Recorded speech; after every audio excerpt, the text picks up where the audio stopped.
Good morning, and thank you for joining us for this news conference.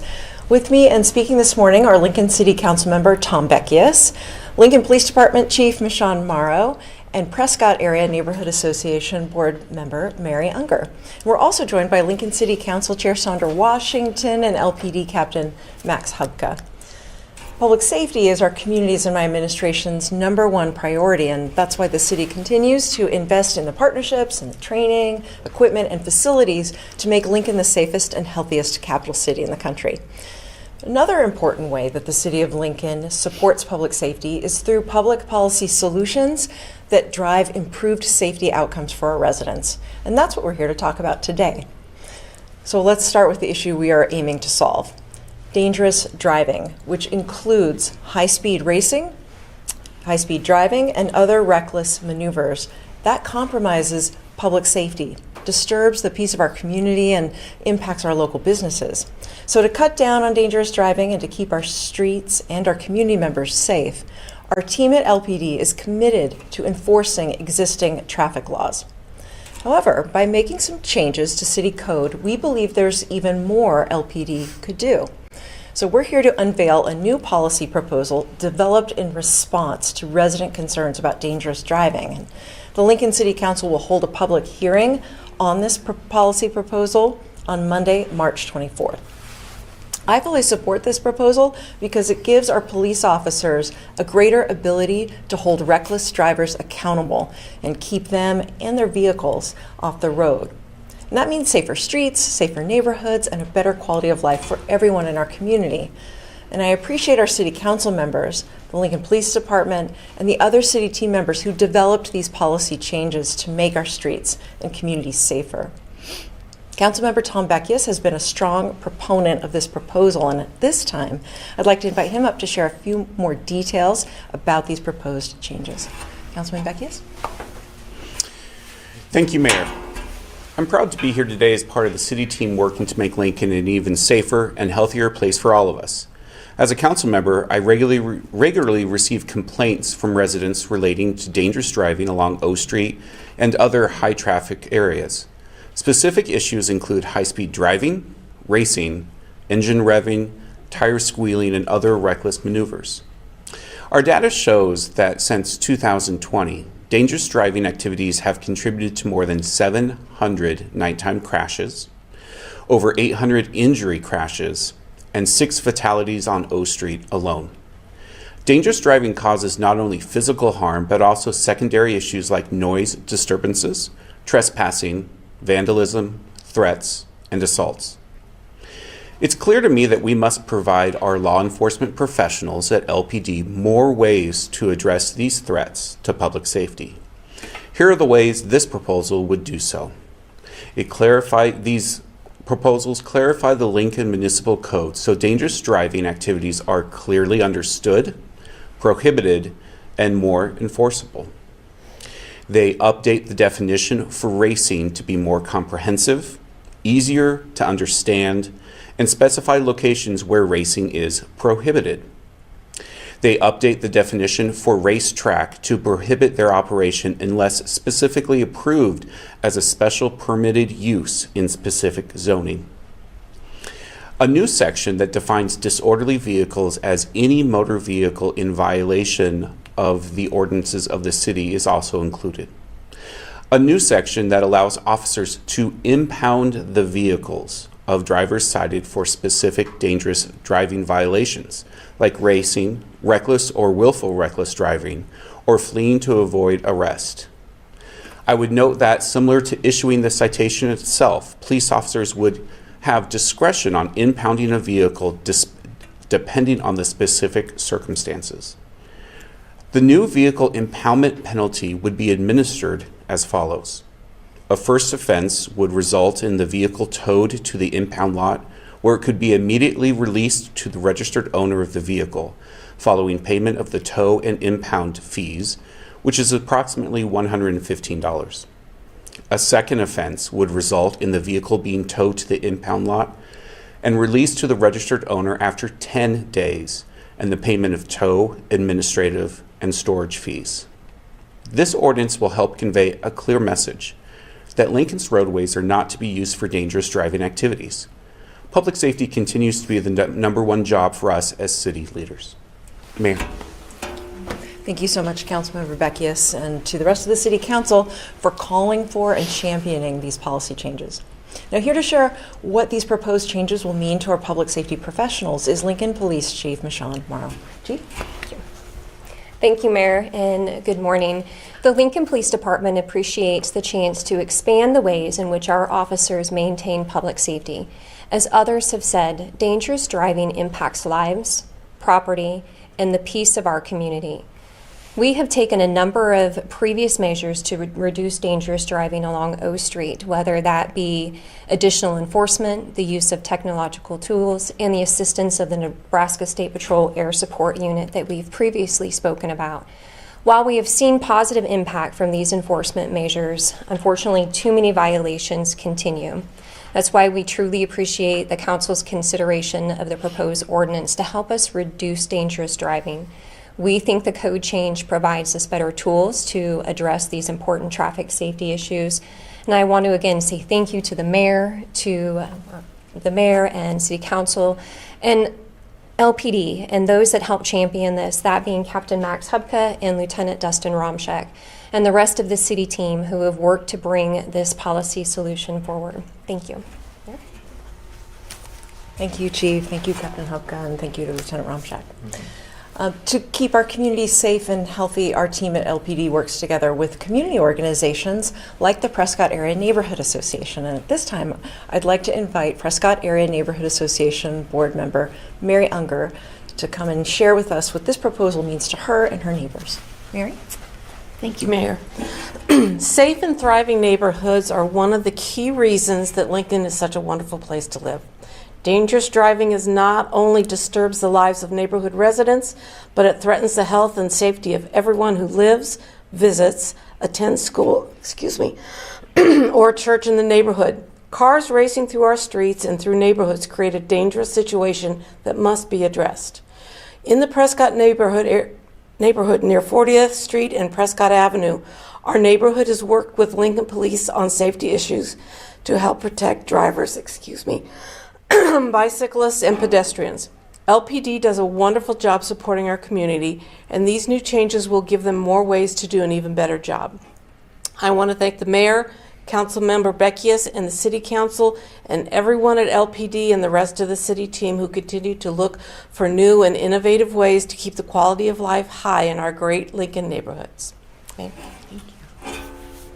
Thank you so much, Mary. This new policy proposal is designed to improve safety and quality of life for you and your neighbors and everyone in Lincoln. And I'm really optimistic that by giving our police another tool and a method to curb dangerous driving, we advance our goal to become the safest and healthiest capital city in America. With that, we would be happy to take any questions from the media. Is this a new ordinance, or did you revise an existing ordinance? This is a new ordinance that amends city code. Okay. Yeah. So the offense then is dangerous driving? Like you get ticketed for dangerous driving? Do you get ticketed for racing? Or I'm a little unclear how this is going to help you, I guess. Sure, absolutely. And I would like to bring up Captain Max Hubka because he really was a champion on this effort in bringing this city policy forward. So I would like to provide him the opportunity to be able to share some of that insight and give you a little bit more detail into the policy or the new code change and the implementation. So, Max. Thank you. So the way that it will be implemented, there are specific violations such as racing, reckless or willful reckless driving, fleeing to avoid arrest, and a very limited specific set of ordinances that upon citation for those violations, the vehicle would also be deemed as a disorderly vehicle.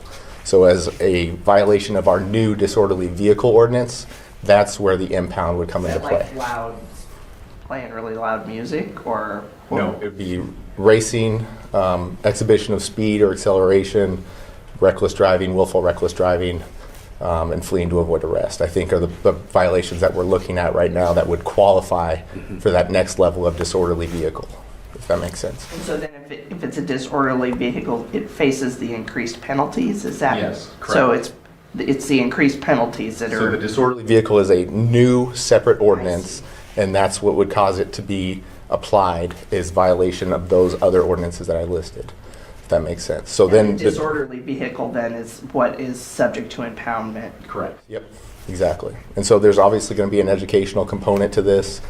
We've already got considerations in place if and when the ordinances are passed by the city council, and then we will be training our officers as well as the citizens to make sure that everyone has a good understanding of the new ordinances. Is it designed primarily for racing on O Street on the weekends? So as the Northeast team captain, far and away, the biggest complaints that I hear when I talk with citizens is vehicle racing, dangerous driving, vehicle noise, and the associated disturbances. I think the city council members hear the same types of complaints, and we want to be responsive to what the community is asking.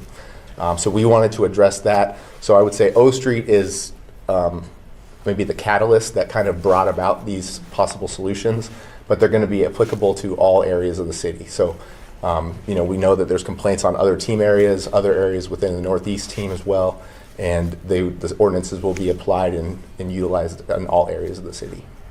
Will you increase enforcement along with this, or?